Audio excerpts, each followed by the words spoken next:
Salut, bienvenue sur ma chaîne YouTube Tia et Sian.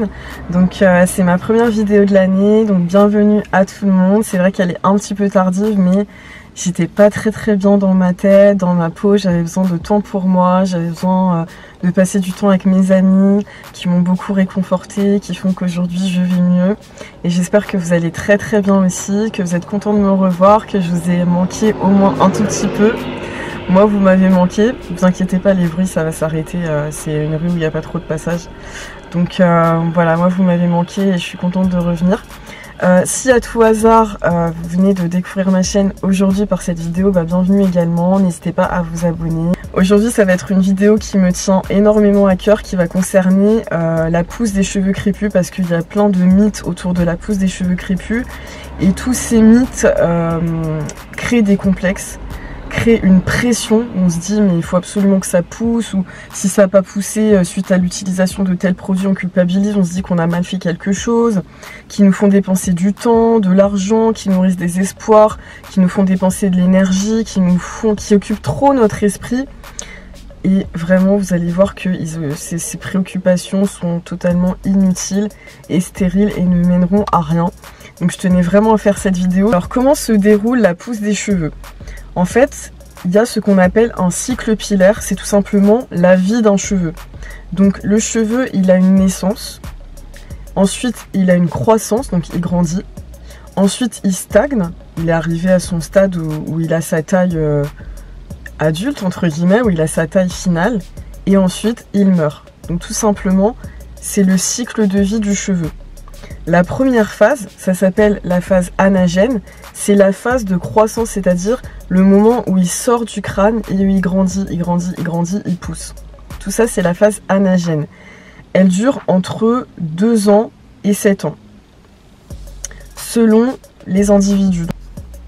Ensuite, il y a une phase qu'on appelle la phase catagène.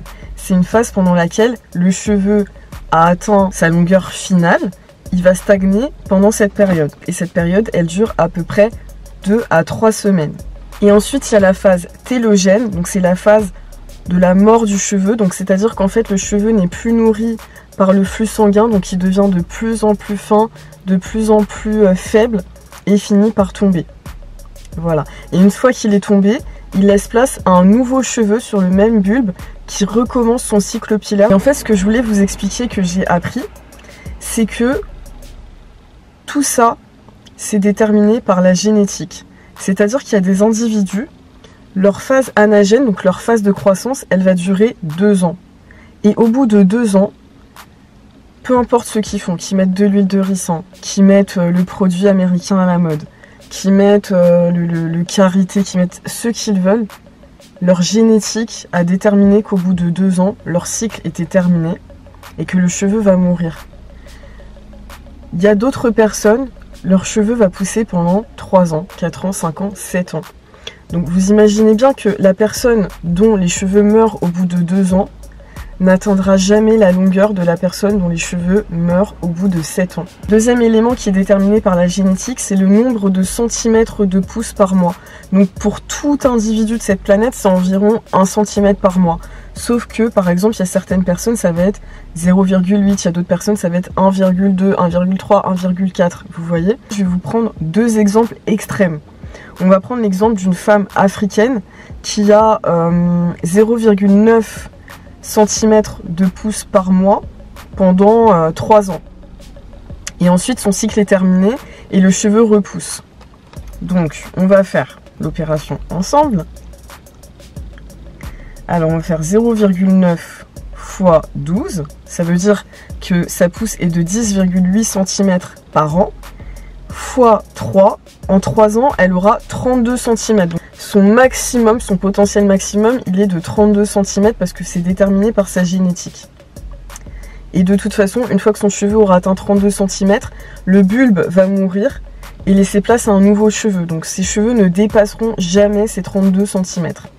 Maintenant, on va prendre le cas d'une femme asiatique qui a 1,5 cm de pouce par mois et dont le cycle dure 7 ans. Donc 1,5 fois 12 et x 7, ça fait 126 cm. Donc là, c'est vraiment un cas extrême, mais il y a des personnes qui potentiellement peuvent avoir des cheveux hyper longs. Et en fait, tous ces bons produits, le karité, le ricin, les produits américains achetés à 25 € le flacon, etc. C'est bien pour préserver ce potentiel. Par exemple, si nous, notre potentiel maximum il est de 32 cm, ces produits vont nous aider à garder ces 32 cm, à faire qu'ils vont pousser en bonne santé, qu'ils vont se casser le moins possible et qu'on puisse conserver ces 32 cm, ce qui est déjà énorme. Hein. 32 cm, c'est déjà des cheveux longs, donc si on arrive à les avoir et à les préserver, c'est déjà très bien. Mais ces produits ne vont pas servir à accélérer quoi que ce soit ou à faire dépasser nos limites, j'ai envie d'avoir des nouveaux objectifs, etc. Non, c'est juste préserver ce que la nature nous a déjà donné en fait. En fait, moi, ce que j'observe, c'est tout simplement qu'avant, il y a peut-être 15 ans, 20 ans, on n'avait pas vraiment de modèle noir avec des cheveux longs. Ensuite, avec l'arrivée des réseaux sociaux, on a vu plein de femmes noires avec des cheveux longs magnifiques, épais, volumineux, etc. Et du coup, on est plein à s'être dit, mais si telle femme noire a ses cheveux, moi aussi je peux les avoir. Donc je vais voir la routine qu'elle fait, je vais voir les produits qu'elle utilise, je vais faire pareil et potentiellement je peux avoir les mêmes. Or, c'est pas parce que on est noir que potentiellement on peut avoir la même longueur qu'une autre femme noire. Parce qu'en fait, la génétique c'est vraiment quelque chose d'unique et de personnel. Déjà, c'est ces nouveaux modèles noirs qu'il y a sur les réseaux sociaux et que je trouve vraiment très bien. Et d'ailleurs, j'en fais même moi-même partie vu que je m'expose sur les réseaux sociaux et que j'expose mes cheveux. Mais il faut savoir que même quand on est noir, on peut avoir des mélanges en fait dans notre patrimoine génétique par rapport à nos ancêtres. Moi, j'ai fait un test ADN il y a quelques temps et j'ai découvert sans surprise que j'avais des ancêtres européens. Mais même une femme noire, 100% africaine, par exemple, si vous êtes sénégalaise, vous êtes 100% sénégalaise, vous regardez une autre femme noire sénégalaise qui a des cheveux longs, il ne faut pas vous dire que vous pourrez aussi avoir des cheveux longs parce qu'une sénégalaise a des cheveux longs. Donc chacun a son patrimoine génétique qui lui est propre, qui lui est unique. Donc vous ne pouvez pas vous comparer à une autre femme sous prétexte qu'elle est aussi noire, parce que comme je vous dis, même en étant noir, on a tous des petites origines par-ci par-là. Et que même si on n'avait pas des petites origines par-ci par-là, entre deux noirs 100% africains, vous avez une génétique différente. C'est comme, il y a des femmes par exemple, elles ont tel corps, elles ont telle morphologie, elles ont telle taille, etc. On est tous faits différemment. La diversité, c'est quelque chose de normal, de naturel. Voilà, c'est vraiment quelque chose que je tenais à vous dire. Et aussi, il faut savoir que l'épaisseur de chaque cheveu est également déterminée par la génétique. Donc il y a des personnes qui vont avoir des cheveux d'un diamètre beaucoup plus épais que d'autres. Et puis le nombre de cheveux qu'on a sur le crâne aussi. Donc quand vous regardez une fille que vous trouvez qu'elle a des cheveux volumineux, bien épais, etc. et que vous lui dites quel est le produit que tu mets pour avoir des cheveux aussi épais, que vous achetez ce produit, que vous l'appliquez et que vous voyez que vos cheveux restent comme ils étaient ou qu'il y a à peine un petit effet, etc. C'est normal en fait, vous n'êtes pas faite comme cette personne, vous n'avez pas la même génétique et tout ça, vous pouvez trouver des petits plus pour avoir peut-être les cheveux moins alourdis par certains ingrédients, etc. Mais vous ne trouverez rien qui puisse vous faire avoir les cheveux de cette personne. C'est tout bête, hein, c'est logique, mais je tenais quand même à vous le dire. Moi, plus le temps passe, plus mon rapport à mes cheveux évolue. Donc là, je suis plus du tout dans une phase où j'ai envie de les faire pousser. Je suis dans une phase où je veux juste avoir le moins de pellicule possible, donc un cuir chevelu sain. Où j'ai envie d'avoir des cheveux bien noirs, bien brillants, des pointes saines. Et aussi, au-delà de la santé des cheveux, où j'ai envie de faire des jolies coiffures, j'ai envie de m'amuser avec mes cheveux. Alors, je sais qu'il y a peut-être des gens qui vont me parler du cas des locks. Parce que on voit des personnes noires avec des locks qui descendent parfois jusqu'aux pieds. En fait, tout simplement, ma théorie personnelle, je suis pas scientifique et tout ça, j'ai juste lu des livres très intéressants sur les cheveux qui décrivent très bien la pousse des cheveux crépus. En fait, je pense que le cheveu, comme tout le monde, il a un cycle. Imaginons, reprenons l'exemple de cette femme qui a maximum 32 cm de pouce. Bah, je pense que la loxée, c'est pareil. Elle aura par exemple ses 32 cm de pouce.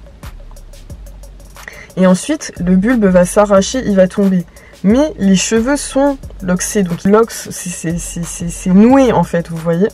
Donc ils sont déjà noués dans les autres cheveux. Donc même si le cheveu voulait tomber, il tomberait où? Il va tomber nulle part. Donc moi je pense que le cycle est terminé également. La racine est tombée, mais ils sont scellés les cheveux, donc ils ne tombent pas. Et c'est pour ça qu'en fait il y a des cheveux très longs, parce qu'après du coup il y a un nouveau cheveu qui pousse à la place. On tourne la lox et on garde la longueur à vie. Donc forcément si on les coupe pas, ils vont être très très longs, mais ça n'empêche pas que ce cycle de pousse de cheveux existe également pour les personnes qui font des locks. Voilà, j'espère que c'était clair, j'espère que ça vous a plu, que ça vous a intéressé. Si c'est le cas, n'hésitez pas à me mettre un petit pouce en l'air, à me mettre en commentaire ce que vous pensez de la vidéo. Est-ce que c'est des choses que vous saviez? Est-ce que vous saviez qu'on avait un cycle, un début, une croissance, une fin, etc. C'est comme tout ce qui nous entoure dans la nature, c'est comme d'ailleurs nous-mêmes. On naît, on grandit, on stagne à l'âge adulte, on meurt. J'ai une relation de plus en plus positive avec mon corps, mais en fait j'accepte le fait qu'il y ait de la diversité, et peut-être que la femme asiatique elle aura 1,5 cm de pousse de cheveux par an, mais peut-être qu'elle aura pas quelque chose que moi j'ai, et peut-être qu'elle va m'envier moi. Et en fait nous les femmes et même les hommes, on a toujours des complexes à chercher autre chose, mais on a été fait comme ça, c'est même philosophique et spirituel. On est fait pour être comme on est, et c'est vraiment la relation qu'on a avec nous-mêmes qui va faire qu'on est beau ou pas. Que vous soyez comme ça ou que vous soyez comme ça, c'est pas ça qui va vous rendre plus beau en fait, c'est ce que vous dégagez, c'est votre sourire, votre énergie, votre positivité, votre personnalité, parce qu'en plus on n'est pas qu'un physique, on est un tout, et du coup bloquer sur quelques centimètres et se battre comme ça, c'est vraiment dommage. Donc moi ma relation évolue, et j'espère que j'ai rien oublié de vous dire. Après, bien sûr, il y a un entretien à faire, hein, parce qu'il y a des personnes qui m'ont dit dans la vidéo des erreurs, ah mais si, bien sûr que si, les cheveux poussent, puisque moi, avant j'avais 10 cm de cheveux, ils poussaient jamais, et depuis que j'ai utilisé tel produit, maintenant j'en suis à 24 cm. Oui, ça c'est vrai, c'est parce que avant, vous ne saviez pas prendre soin de vos cheveux, donc ils se cassaient en permanence, donc du coup, c'est pour ça qu'ils stagnaient. Donc ça, évidemment que c'est vrai que quand on trouve les bons produits, nos cheveux poussent. Mais au bout d'un moment, même en utilisant tous ces bons produits que tu as trouvés, une fois que ton cheveu sera à sa phase de mort, il mourra en fait. Vous voyez, c'est ça que je veux dire. J'espère que vous m'avez très très bien comprise. Bon la luminosité est en train de baisser, la qualité va être médiocre si je continue, donc je vais m'arrêter là. Mais j'espère que je vous ai appris au moins une chose dans cette vidéo. En tout cas, merci d'avoir été là, d'avoir été au rendez-vous, de m'avoir regardé. Je vous fais un gros bisou et à très vite, à bientôt, bisous.